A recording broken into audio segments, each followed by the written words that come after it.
Good morning सभी बच्चे को दिशा मैथमेटिक्स क्लासेस सीखे में। और हमारा ये पार्ट 3 वीडियो है और उसमें देखने वाले हैं जैव प्रक्रम और पोषण चैप्टर से मानव आहार नाल। मानव का आहार नाल समझ गए।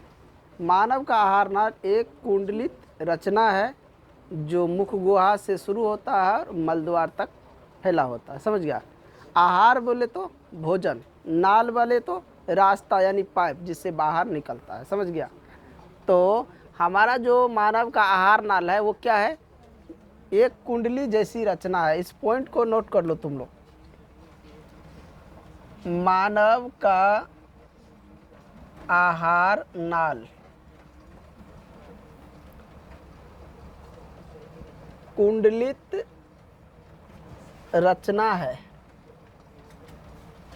कुंडलित रचना वाली होती है। मानव का आहार नाल जो होता है एक कुंडलित रचना वाली होती है, एक कुंडली की तरह होती है। समझ गया। ये जो है जिसकी लंबाई, इसकी लंबाई की बात करें, आहार नाल की जो लंबाई होता है, जिससे मान के चलो ये मनुष्य कोई है, ये मनुष्य है कोई, क्या है ये? कोई मनुष्य है। ये क्या है? कोई मनुष्य है। तो यहाँ से ये मुख है। क्या है ये? मुख। क्या है ये? मुख है। और यहाँ से एक नली होता है और यहाँ से ये नली जो है पेट ऐसे ऐसे करते हुए एक बाहर नली रास्ता निकलता है। बाहर रास्ता निकलता है। समझ गया। जिससे जो भोजन हम लोग करते हैं वो मल के रूप में जब यहाँ पे जमा होता है, समझ गया, तो उससे क्या होता है? ये बाहर निकलता है। और यहाँ से लेकर इधर की लंबाई यहाँ तक देखें तो ये जो है ना, जिसकी लंबाई लिख लो, जिसकी लंबाई 8 से 10 मीटर तक होती है। कितना होता है? 8 से 10 मीटर। आप समझ सकता है एक साड़ी भी होता है 10 से 12 मीटर होता है कि नहीं? तो ये जो इसकी लंबाई आहार नाल की ये कितना है? 8 से 10 मीटर लंबा है। 8 से 10 मीटर। और मानव का आहार नाल जो है उसमें सबसे पहला भाग जो आता है मुख गुहा आता है। मुख जो है वो पहला भाग है इसका। समझ गया। जिसकी लंबाई कितना होता है? 8 से 10 मीटर होते हैं। अब आहार की बात करें, आहार, आहार बोले तो आहार मतलब भोजन, जो हम लोग खाते हैं भोजन। नाल, नाल का मतलब क्या हो गया? रास्ता। रास्ता यानी कि पाइप जिससे बाहर निकलता है मल, मलद्वार। जो मल जो जमा होता है, जो खाना खाते हैं मल के रूप में जमा होता है, वो बाहर निकलता है, वो नाल मतलब रास्ता। आहार मतलब भोजन, नाल मतलब रास्ता यानी निकलने का। समझ गया। तो इसी को हम लोग क्या कहते हैं? आहार नाल। जो भोजन का जो भोजन हम ग्रहण करते हैं और जिस दर से निकलता है उसी को मिलाकर हम लोग बोलते हैं आहार नाल। क्या बोलते हैं? आहार नाल। समझ गया। अब इसमें आती है कि आहार नाल में किसकी आंत बड़ी होती है? आहार नाल जो होता है ना, आहार नाल, आहार नाल में किसकी आंत बड़ी होती है? किसकी आंत बड़ी होती है? शाकाहारी, शाकाहारी या मांसाहारी? अब बताना है कि दोनों में से मांसाहारी जीव है, मांसाहारी जीव भी है, शाकाहारी जीव भी है। किस जीव का जो आंत होता है सबसे बड़ा होता है? जल्दी बताओ कौन सा जीव है जिसका आंत सबसे बड़ा होता है? देखो, देखा जाए तो शाकाहारी जीव जो होते हैं ना उसका आंत सबसे बड़ा होता है। शाकाहारी जीव जो है उनके आंत क्या होता है? सबसे बड़ा होता है, क्योंकि वो शाकाहारी भोजन करते हैं, उसको पचने में टाइम लगता है। तो वो जो है ना इतनी बड़ी इसलिए उसका आंत होता है ताकि वो जाते जाते वहाँ पच जाए। और मांसाहारी की अपेक्षा शाकाहारी बड़ा होता है उसका आंत, और मांसाहारी की उसके अपेक्षा छोटा होता है क्योंकि वो जल्दी पच जाता है, इसलिए उसका आंत जो है छोटी होती है शाकाहारी का, और मांसाहारी का बड़ी होती है। ये याद रखना। समझ गया। तो सेलुलोज का पाचन करता है शाकाहारी, इसलिए उसका जो है ना आंत बड़ी होती है। लिख लिया तुम लोग ये सब पॉइंट जो सब बताए? तो समझ गया, ये लिख भी लिया। तो शाकाहारी जीव जो है ना वो पेड़ पौधे खाते हैं। समझ गया। और पेड़ पौधे में जो छाल होता है, पेड़ देखा ना, कोई वृक्ष होता है उस पर जो छाल होता है, समझ गया, तो वो सेलुलोज का बना होता है। तो सेलुलोज के पाचन के लिए उसकी आंत बड़ी होनी चाहिए, इसलिए शाकाहारी जीव की आंत बड़ी होती है, अब मांसाहारी की छोटी होती है। समझ गया। अगला पॉइंट है कि हमारा शरीर जो है, हमारा शरीर किस कोशिका का बना है? बताओ। हमारा शरीर जो बना है वो एक कोशिका का बना है, और वो कौन से कोशिका है? सजीव। हमारा शरीर किसका बना है? एक कोशिका का। और कोशिका कैसा? सजीव। अब ये तुम लोग बताओ कि निर्जीव कोशिका की खोज किसने की थी? निर्जीव कोशिका, सबसे पहले तो कोशिका की सेल की खोज किसने की? बताओ। तुम लोग पढ़ा होगा 6ठा 7वां 5वां तक में भी विज्ञान में दिया रहता है कि सेल का खोज रॉबर्ट हुक, सेल का खोज रॉबर्ट हुक ने किया था। और कब किया था? 1665 ईस्वी में, 1665 ईस्वी में। और कौन सी कोशिका का खोज हुआ इस समय? निर्जीव कोशिका की खोज हुआ था। कार्क का प्रयोग या रचना करते समय निर्जीव कोशिका की खोज हुई। निर्जीव कोशिका के रूप में क्या देखा? मधुमक्खी के छत्ते जैसा एक देखा, मधुमक्खी के छत्ते के जैसा एक गोल आकार का दिखाई दिया। उसका जब पता लगाया तो पता चला ये निर्जीव कोशिका है। उसके बाद सजीव कोशिका की खोज हुई। उसके बाद किसकी खोज हुई? सजीव कोशिका की खोज हुई। चलो यहाँ तक समझ गया। अब देखो, कोशिका झिल्ली जो होता है, कोशिका झिल्ली ये जो है किसका बना होता है? प्रोटीन का। कोशिका झिल्ली किसका बना होता है? प्रोटीन का बना होता है, प्रोटीन का।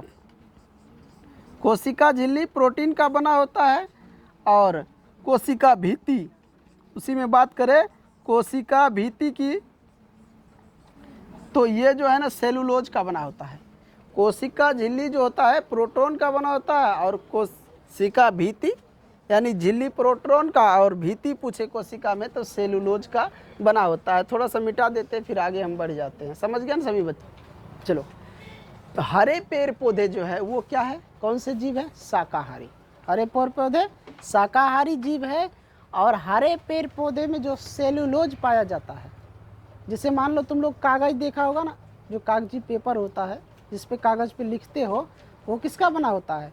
वही हरे पेड़ पौधे जिसमें सेलुलोज पाया जाता है। हरे पेड़ पौधे से ही पेड़ पौधे से ही कागज़ बनता है। समझ गया? जो कागजी पेपर होता है वो किसका बना होता है? वही होता है सेलुलोज। जो होता है ना, जो छाल होता है पेड़ पौधे में, वही छाल सेलुलोज है, उसी का कागजी पेपर बनता है। जो कागज़ लिखते हैं तुम लोग, वो सब। कुछ कागज़ जो है माना जाता है कि बांस जो होता है ना उसके कॉपर से बनता है। समझ गया? तो सेलुलोज से ही कागज़ बनता है, कागजी पेपर बनता है। समझ गया? अगला क्वेश्चन आता है कि पाचक ग्रंथि किसको कहते हैं?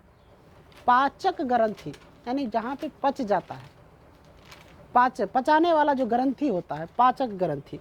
जिससे पाचक रस निकलते हैं उसे हम पाचक ग्रंथि कहते हैं। यानी पचाने वाला जिससे हमको काम होता है, जो रस निकलता है, उसी को क्या कहते हैं? पाचक ग्रंथि कहते हैं। पाचन तंत्र में क्या सब आता है?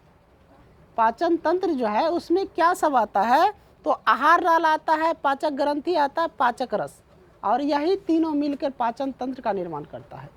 आहार नाल, पाचक ग्रंथि, पाचक रस, ये तीनों मिलकर पाचन तंत्र का निर्माण करता है। तब जाके भोजन पाचन तंत्र में पचता है।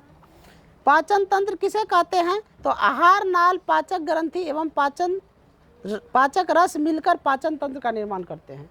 तो सभी शॉर्टकट भाषा ले लिए हैं ताकि सब बच्चे को अच्छा से याद हो जाए। कोई बड़ा भाषा नहीं लिए हैं, उसको याद नहीं हो। समझ गया? ये कहा जाए तो ऑब्जेक्टिव टाइप से एक सब क्वेश्चन है कि जिसे पाचक रस निकलता है उसे पाचक ग्रंथि कहते हैं। जिससे पाचन तंत्र में क्या सब आता है? आहार नाल है, पाचक ग्रंथि है, पाचक रस है, और यही तीनों मिलकर पाचन तंत्र का निर्माण करता है। तीनों भाषा याद आए समझ में सभी बच्चे को? मुख गुहा जो होता है, मुख गुहा, आहार नाल का सबसे पहला भाग मुख गुहा होता है। और मुख गुहा में क्या सब होता है? तुम्हारे मुंह के अंदर क्या सब है बताओ?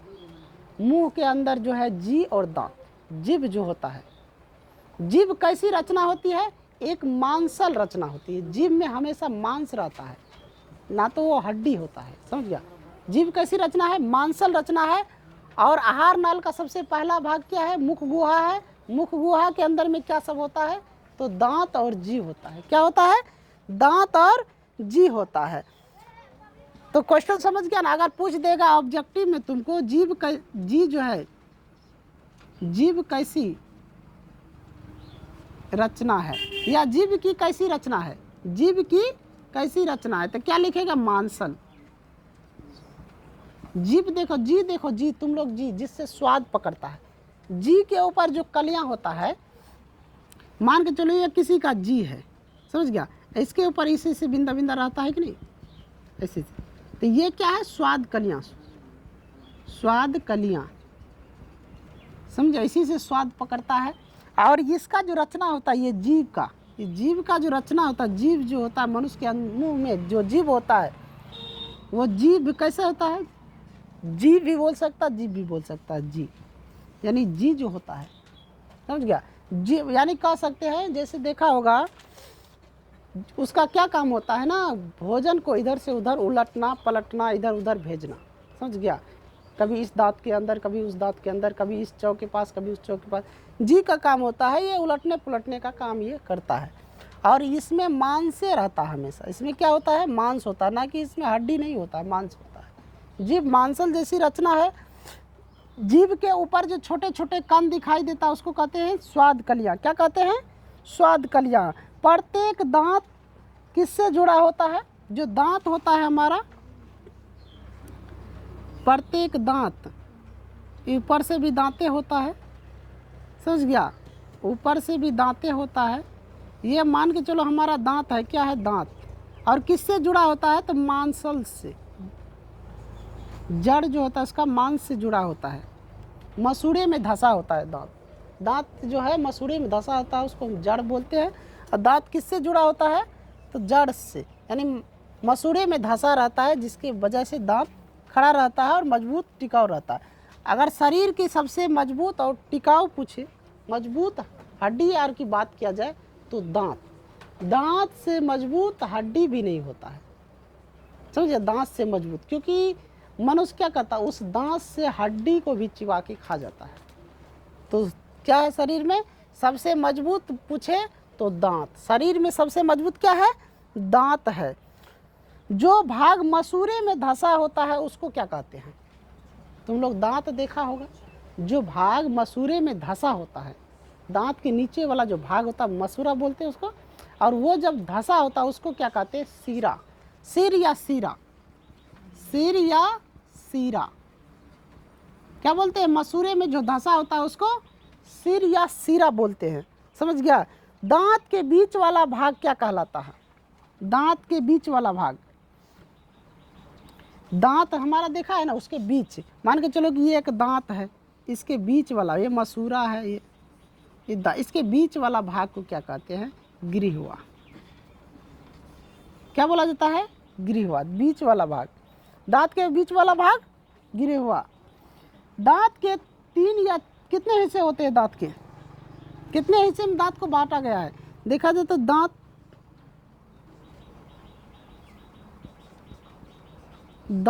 इसके 4 भाग है। कितने भाग है? 4 भाग। और 3 भाग तो सभी बच्चा जानता है, 3 भाग तो कोई भी बता देता है, लेकिन इनके 4 भाग होते हैं। पहला भाग में आ जाता है कतरनक, यानी कतरने वाला, काटने वाला दांत। दूसरा में होता है क्या कहते हैं? फाड़ने वाला, फाड़ने वाला या भेदक भी बोल सकता है, भेदक। और 2 भाग है, एक है आग्र चवर्णक और दूसरा है पश्य चवर्णक। एक आगे वाला चौवा, एक पीछे वाला चौवा, और उसके बाद एक कतरनक, आगे वाला दांत जो होता है उसको काटने वाला या कतरनक बोलते हैं। और साइड में जो होता है, कोई चीज़ मान लो ऐसे लेके फाड़ते हैं ना, तो क्या है? फाड़ने वाला दांत है। और सेब जैसे से काटते हैं, तो सेब क्या हो गया? सेब काटने वाला दांत जो होता है वो कतरनक होता है। और साइड में जो होता है नोकीला दांत, उसका नोक ऐसे रहेगा, थोड़ा सा ऐसे, ये है फाड़ने वाला या भेदक दांत। और चौवा इस प्रकार रहेगा, चौवा इस प्रकार रहता है, समझ गया। इसको हम क्या कहते हैं? ये दो होते हैं, एक होता है आगे, एक होता है पीछे। तो अग्र चवर्णक और पश्च चवर्णक। तो दांत के 4 भाग समझ गया। दांत के कितने भाग? 4 भाग, अग्र चवर्णक और पश्च चवर्णक। दांत के अंदर में क्या होता है? मज्जा गुहा। दांत जो होता है उसके अंदर में मज्जा गुहा होता है, मज्जा गुहा। इसको डेंटाइन भी कहते हैं, मज्जा गुहा यानी डेंटाइन। दांत के अंदर क्या होता है? मज्जा गुहा, जिसे हम डेंटाइन भी कहते हैं। दांत के सबसे ऊपर वाला जो होता है बहुत मजबूत होते हैं और इन्हें इनामेल कहते हैं। दांत के ऊपर वाला जो होता है, दांत के ऊपर वाला जो होता है उसको क्या कहते हैं? इनामेल। इनामेल, और मजबूत भी होता है इनामेल। दांत के ऊपर वाला को क्या कहते हैं हम लोग? इनामेल कहते हैं। बीच वाला का गिरवा कहते हैं। और जो धंसा हुआ आता है मसूरे में उसको सिर या सिरा कहते हैं। समझ गया? दांत के ऊपर वाला भाग मजबूत होता है, इनामेल कहते हैं। और दांत के अंदर में क्या होता है? मज्जा गुहा, जिसे डेंटाइन कहते हैं।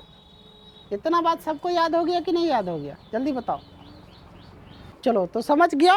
अगर पूछे कि दांत का सबसे मजबूत, शरीर में सबसे मजबूत इनामेल होता है, दांत का इनामेल, दांत का इनामेल सबसे मजबूत होता है। शरीर के सबसे मजबूत भाग क्या है? दांत का इनामेल है। समझ गया रे? क्या है दांत का इनामेल? दांत कितने प्रकार के हैं? 4 प्रकार के, चवर्णक, अग्र चवर्णक, भेदक और कतरनक। समझ गया? भेदक दांत जो होता है, भेदक, भेदक ये 4 होता है। भेदक 4 यानी राक्षसी दांत। राक्षसी दांत कितने होते हैं? 4 होते हैं। 2 गो ऊपर होता है और 2 गो नीचे होता है। 2 गो ऊपर से इस साइड, 2 ठो, 2 ठो इस साइड। तो भेदक दांत कितने हैं? 4 हैं। समझ गया? दांत खराब कैसे होता है? दांत खराब कैसे होता है? मीठा खाने से। इसीलिए बच्चे सबको चॉकलेट जो होता है नहीं देता है उतना खाने के लिए, क्योंकि वो मीठा होता है। समझ गया? तो दांत खराब किसके कारण होता है? मीठा खाने के कारण दांत खराब होता है। हमारे मुंह का पीएच मान पूछा जाए, पीएच मान तो 5.6 होता है। पीएच मान हमारे मुंह का कितना होता है? दांत के परत का अम्लता बढ़ने के कारण क्षय होना दंत क्षय कहलाता है। दांत में जब अम्लता बढ़ जाता है तो दांत खराब होने लगता है। दांत में जब अम्लता बढ़ जाता है तो दांत खराब होने लगता है, और इसको हम लोग क्या कहते हैं? दंत क्षय कहते हैं, कि दांत खराब हो गया। तो किसके कारण होता है दांत खराब? मीठा खाने से। किसके कारण? मीठा खाने से। तो समझ गया ना दांत के भाग, कौन से दांत को क्या कहते हैं, कितने प्रकार के दांत होते हैं, दांत के ऊपरी हिस्सा को क्या कहते हैं, निचले हिस्सा को क्या कहते हैं, दांत के अंदर वाला भाग को क्या कहते हैं, शरीर में सबसे मजबूत क्या होता है, सब कुछ बता दिए। अब इनको मिटा के मैं आगे बढ़ रहा हूँ। समझ गया? तो अच्छे से वीडियो को देखना और लाइक शेयर ज़रूर कर देना, ताकि सभी बच्चे उसको देख सके, पढ़ सके। बढ़े आगे? चलो बढ़ जाते हैं आगे। चलो अब हम लोग आगे देखते हैं। देखो, दांत से जो खून निकलता है, कभी देखा होगा दांत से, तुम लोग का दांत में देखा होगा खून निकलते हैं। तो दांत से जो खून निकलता है उसको हम लोग क्या कहते हैं? पायरिया। जब दांत से खून निकलता है समझ जाना चाहिए कि उसको पायरिया हो गया। और पायरिया जो बीमारी होता है, इसको ठीक करने का उपाय क्या है? या तो आंवला खाओ, फिर या नींबू खाओ। नींबू और आंवला से क्या होता है? दांत को जो खून निकलता है उसको बंद किया जाता है। समझ गया? तो दांत के मसूरे से खून निकलना क्या कहलाता है? पायरिया। और इसके ठीक करने का उपाय क्या है? या तो आंवला का उपयोग करो या फिर नींबू का उपयोग करो, जिससे क्या होगा? दांत से खून निकलना बंद हो जाएगा और पायरिया ठीक हो जाएगा। मनुष्य के मुख गुहा में कितने जोड़े लार ग्रंथि पाई जाती है? मनुष्य की जो मुख गुहा है, मुख के अंदर जो लार होता है, लार, जिसको ठाठी भाषा में लेर बोला जाता है। समझ गया? लार बोले तो ये मत समझ लेना ये धान वाला जो होता है। तो मनुष्य के मुख गुहा में लार ग्रंथि पूछे कितने जोड़े? तो 3 जोड़े होते हैं। समझ गया? कितने जोड़े? 3 जोड़े लार ग्रंथियां पाई जाती है। पहला है पेरियोडिक ग्रंथि, दूसरा है सब मेंड्रिल वुल ग्रंथि, और तीसरा है सबलिंगुअल ग्रंथि, ये समझ गया। इसको अच्छे से लिखना, पेराडी ग्रंथि, सबमेंडिबुल ग्रंथि, उसके बाद सबलिंगुअल ग्रंथि। ये 3 ग्रंथि पाई जाती है मुख गुहा के अंदर, लार ग्रंथि। मुख गुहा का पिछला भाग जो होता है ग्रास नली कहलाता है। मुख गुहा का सबसे पिछला भाग क्या कहलाता है? मुख गुहा का पिछला भाग तो ग्रास नली कहलाता है। क्या कहलाता है? ग्रास नली। ग्रास नली में 2 छिद्र होते हैं। ग्रास नली जो होता है उसमें कितने 2 छिद्र होते हैं, कंठ द्वार और एक निगल द्वार, दूसरा कंठ द्वार। समझ गया? ग्रास नली में कितने छिद्र होते हैं? 2 छिद्र होते हैं, निगल द्वार और कंठ द्वार। समझ गया? ग्रास नली के कितने भाग? 2 भाग। समझ गया? ये हो गया। वही छिद्र बोलो या भाग भी बोल सकते हो। निगल द्वार और कंठ द्वार उनके 2 छिद्र होते हैं। समझ गया? निगल द्वार आहार नाल के सबसे अगले भाग मुख में खुलता है।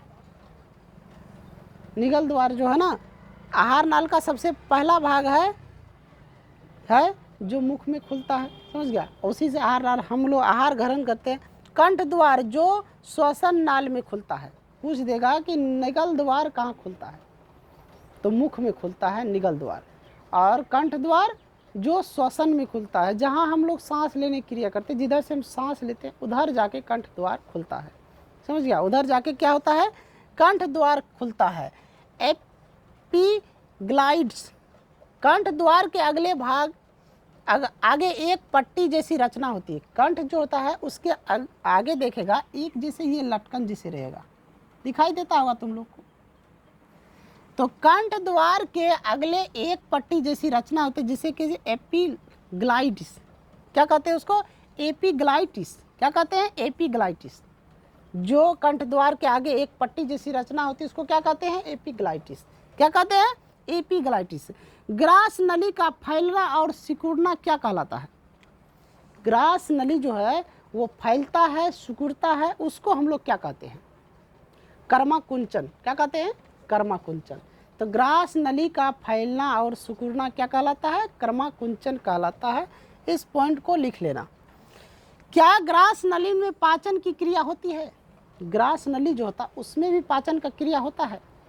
नहीं, तो उसमें नहीं होता। अब क्यों नहीं होता है? तो ग्रास नली एक पाइप की आकार का है। समझ गया?